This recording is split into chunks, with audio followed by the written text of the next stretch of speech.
بسم اللہ الرحمن الرحیم۔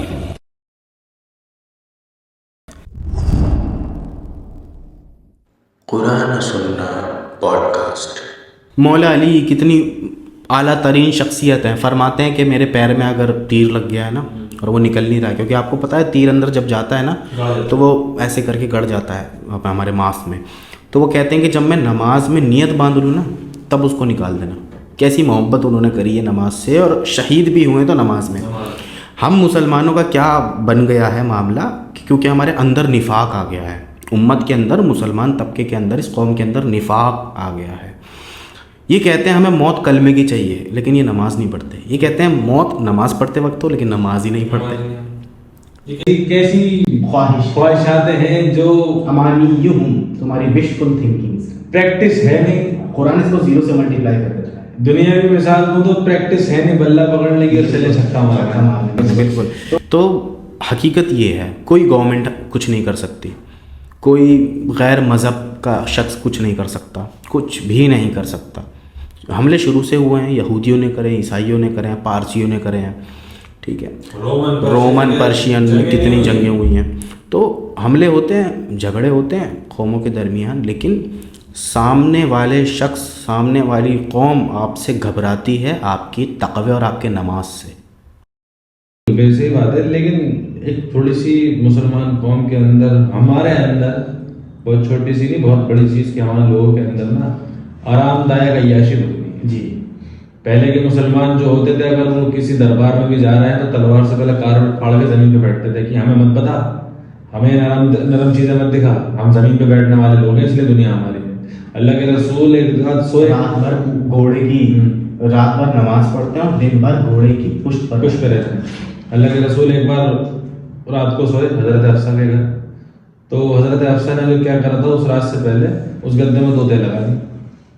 اب اللہ کے رسول جب آئے وہ سوئے تو انہوں نے کہا کہ حفصہ تم نے میرے گدے کے ساتھ یا میری چٹائی کے ساتھ کچھ کرا ہے؟ کہ میں اللہ کے رسول یہ کڑک بہت تھا تو میں نے دو تہ مار دی اس میں کہ یہ تھوڑا سا ملائم پڑ جائے۔ تو اللہ کے رسول نے کہا کہ اس میں جیسا تھا نا آگے سے ویسے ہی رکھنا، کیونکہ اس نے آج مجھے رات میں اٹھنے سے مشکلات پیدا کر دی۔ ایک طرف اللہ کے رسول ہیں جو یہ تعلیم دے رہے ہیں کہ تمہیں نرم چیزیں جو ہیں وہ تمہارے عمل میں مشکلات پیدا کریں گی، اور ایک طرف ہم مسلمانوں کو اگر گرمی لگ رہی ہے ایسی چاہیے بھائی، دور جانا ہے وہ گاڑی لو یار، میں چل نہیں سکتا۔ یہ حالات ہیں جو مسجد میں اے سی نہیں چل رہا ہوتا تو کمیٹی والوں کو ڈانٹ لگانا شروع کر دیتے ہیں کہ بھائی اے سی کیوں نہیں چل رہا، اے سی آج خراب کیوں ہے، پیسے بھی لے دو۔ اور صحابہ نے مٹی پر سجدے کرے، کیچڑ لگ جاتی تھی، یہاں سے یہاں تک کیچڑ لگ رہی ہے، بارش ہو گئی سجدہ کرنے کیچڑ لگ گئی سارے کے چہرے پہ، اور یہاں یہ دھول مٹی ہو رہی ہے، ناک کو صاف کر رہے ہوتے ہیں نماز کے اندر۔ یہ کون سا ایمان ہم مسلمانوں کا رہ گیا ہے، میرے تو سمجھ سے رہا ہے۔ ایک شخص کیا کرتا ہے، ایک شخص پہلے محنت کرتا ہے، کام کرتا ہے، اس کے بعد اپنے مالک کو اپنا کام دکھاتا ہے کہ میں نے آج یہ مزدوری کری ہے، یہ کام کرا ہے، اب وہ ان سے پیسوں کا مطالعہ کرتا ہے، اپنی محنت کا نتیجہ مانگتا ہے، پیسے مانگتا ہے، ٹھیک ہے۔ اور یہ ہیومن نیچر ہے کہ جو شخص کام کرتا ہے وہ پہلے کر کے دکھاتا ہے پر اس کے بعد اپنے مالک سے اس کا صلہ مانگتا ہے۔ بالکل۔ ہم کیا کر رہے ہیں، ہم اللہ اور اس کے رسول کے لیے یہ امت کچھ بھی نہیں کر رہی ہے اور کہہ رہی ہے کہ ہمارے اوپر یہ حالات کیوں ہیں۔ اور اللہ تعالیٰ نے قرآن کے اندر آج سے 1400 سال پہلے فرما دیا تھا، جو اپنی حالت خود نہیں بدلتے میں اس قوم کی حالت نہیں بدلتا۔ یہ رول اللہ تعالیٰ کا ہے۔ تم نے فجر میں اٹھنا بند کر دیا، کیوں، کس بیسس پر؟ معاف ہو گئی فجر؟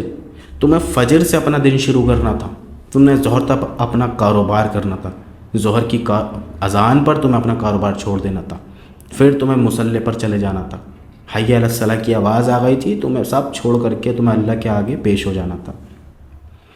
یہ ہمارا اصل کردار تھا۔ اللہ تعالیٰ سے امید کرتے ہیں کہ دیکھنے والے اور اللہ تعالیٰ ہمیں بھی اس کی توفیق عطا فرمائے۔ اور واقعی میں یہ بات حقیقت ہے، گورنمنٹ یا غیر قوم کچھ بھی نہیں کر سکتی اگر ہماری فجر کی تعداد ہر جمعے کے جتنی ہو جائے۔ آمین۔ دوسرا مدعا مونس صاحب یہ اٹھا ہے کہ جو اجمیر کی درگاہ ہے اس میں کلیم کیا گیا ہے کہ یہ بھی غیر مذہبی ایک جگہ ہے، تو اس کا بھی سروے ہو رہا ہے۔ تو اس پر آپ قرآن حدیث کی روشنی میں کیا کہیں گے؟ ایسی باتیں سن کے تو پہلے مجھے ہنسی آتی ہے تھوڑی سی، کیونکہ اگر مزار ہے تو آج سے کتنے سال پہلے بھی ہے، لیکن ہو تو وہاں اللہ اور اس کے رسول کی مخالفت ہی رہتی ہے۔ بے شک کیا ہے، اللہ کے رسول نے فرمایا کہ اگر میری امت میں سجدے کی اجازت ہوتی تو میں عورت سے کہتا تھا کہ تو خاوند کو سجدہ کر، مگر میری امت میں کوئی مگر میری اوپر میں کوئی سجدہ نہیں ہے۔ لیکن مسلمان اور دوسری قومیں بھی وہاں پہنچتی ہیں، ان کا تو میٹر ہے، ہم ان کی کہتے کہ ان کی قوم ان کے مذہب میں کیا لکھا ہے، نہ ہم اس میں کوئی انٹرسٹ رکھتے ہیں، کیونکہ ہمارے اسلام سے بہتر کوئی دین نہیں ہے۔ دین اسلام کی سیدھی سی بات ہے، اللہ کے رسول نے فرما دیا کہ اگر میری امت میں کسی کو سجدہ ہوتا تو میں عورت سے کہتا کہ اپنا خاوند کو سجدہ کر، مگر اس امت میں کوئی ایسا سجدہ ہے نہیں۔ لیکن مسلمان مزار پہ جا کے وہاں سجدہ کرتا اور اسے نام دیتا ہے کہ ہم دست بوسی کرتے ہیں، یہ مذاق بنا رکھا ہے دین کا، دین اسلام کا، اور اس پہ دلیل لاتے ہیں، اور تمہیں ہم سامنے سے دلیل دیں تو تم کہتے ہو ہماری دلیل کچی ہے اور تمہاری پکی ہے، لیکن ہماری صحیح عین میں سے ہوتی ہے، تمہاری موضوعات شریف میں سے ہوتی ہے۔ حقیقت یہ نہیں ہے کہ اس کی کوئی دلیل ہو، انسان کا دل مفتی ہوتا ہے، اور انسان اپنے دل سے پوچھے کیا اللہ کے ہوتے ہوئے بھی تم دوسرے کو پکار سکتے ہو؟ کیا اللہ کی موجودگی میں تم اللہ کو حی القیوم کہتے ہو؟ کیا صرف اللہ ہی حی القیوم ہے یا اولیاء اللہ بھی حی القیوم ہے؟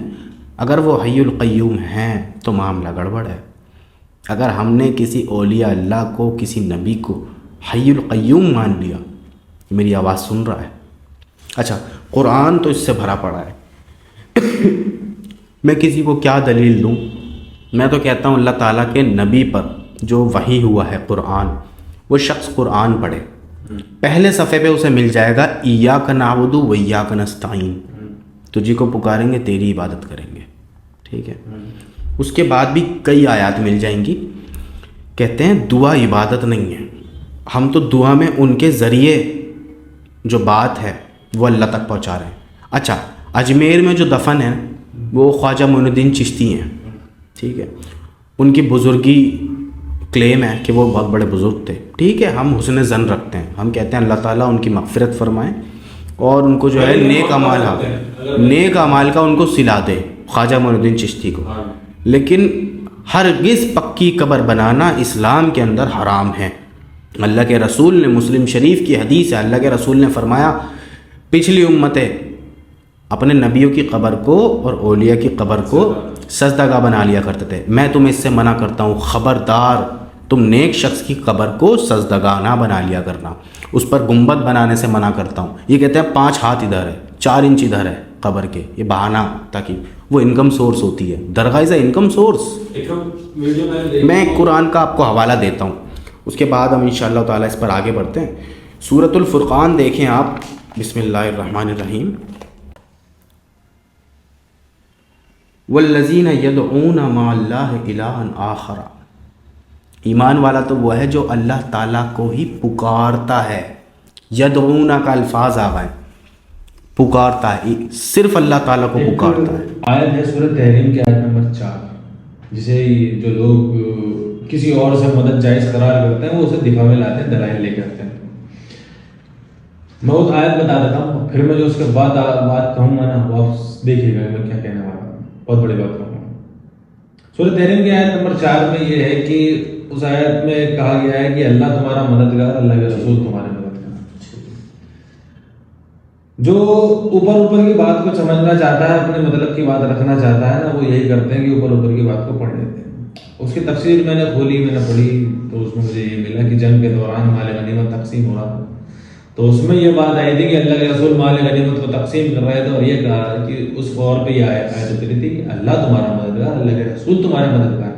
اب اللہ کے رسول اس وقت صحابہ کے سامنے موجود ہیں یا نہیں؟